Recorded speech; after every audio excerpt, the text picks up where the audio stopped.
You saw Oculus VR on the shelves around Christmas time, maybe, when you're visiting Best Buy. You've heard about Web 3.0, Metaverse, Facebook's turned into Meta, but what does this mean for the nonprofit space? How can we take advantage and learn about these really creative opportunities diving into the next generation of technology? In this video, you are going to get kind of a behind the scenes bonus clip into a conversation that I had on the We Are for Good podcast. Now, this conversation was not aired during the podcast, so I wanted to make sure that this was still available to you, where I am diving into what is Web 3.0. What are some creative virtual reality ideas that nonprofits can utilize? And what's my one tip just to get started, just to have fun with it and just to learn? So join me for this quick 5-minute conversation with John and Becky at We Are for Good to learn a little bit more about what's coming next in tech. Instagram, I bought my husband the Oculus Quest 2 for Christmas. Oh my gosh. Oh, you're such a good wife. Yeah, he was a big fan. Big win.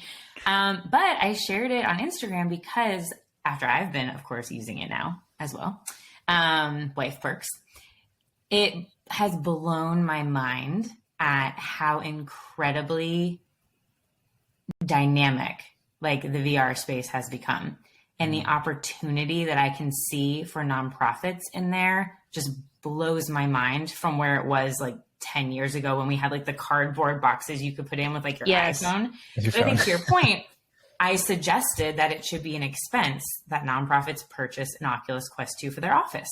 Play with it. Yeah. And we're talking about virtual reality for anyone who is not aware of VR. Yes, VR is virtual reality. So two like differences I'll mention.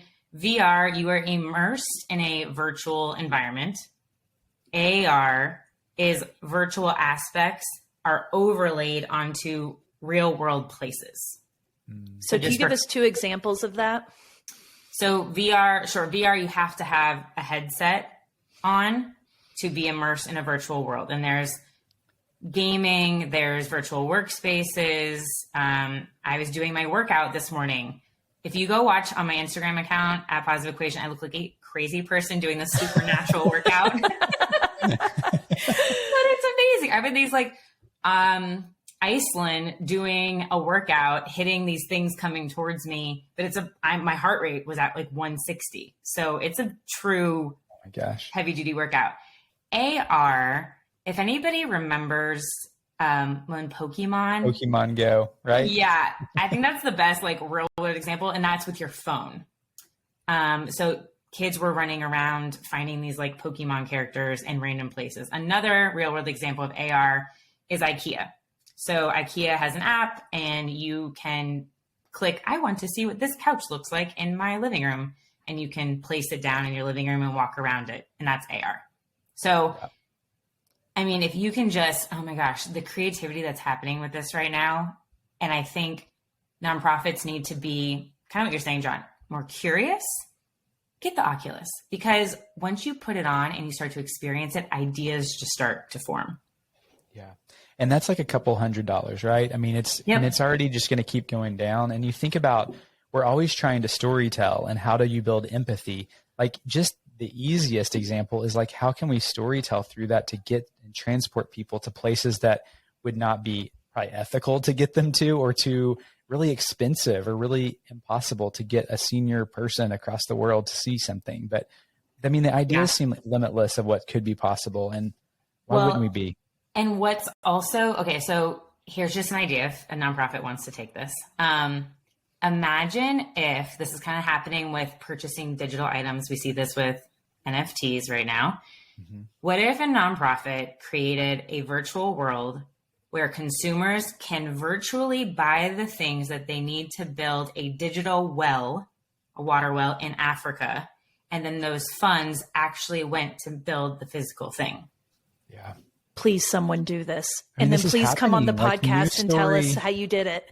News Story did this, right? News Story did NFTs. Yes, they sold all very quickly. But imagine in a virtual world, like Dana, can pick up blocks, or I don't know how you build a well, but you, whatever it is that you need to build a well, you can carve out the space, you dig, whatever. It's a workout. Boring. Yes. Okay, whatever it is, but you're in the scenery, and then people can be like walking by. but I have to buy the things in order to create it. And maybe I also have to pay to maintain it. So therefore that money then goes somewhere and it would go towards the organization to physically make the thing happen. But I, Dana, got to physically, digitally build the well. Yeah. This is where I think it's going. I know this is so far. I feel like I went off on a tangent, but I'm so excited and geeking out. And I think the possibilities are endless, and it's going to be, I know it sounds weird right now because it's so new, but Facebook sounded weird when it first came out. Yeah. And definitely the metaverse that they just unveiled seems weird, but you also see how similar it is to what you're describing right there, you know? Well, it's going to happen. This is the metaverse. So Facebook, the metaverse term has been around for a really long time.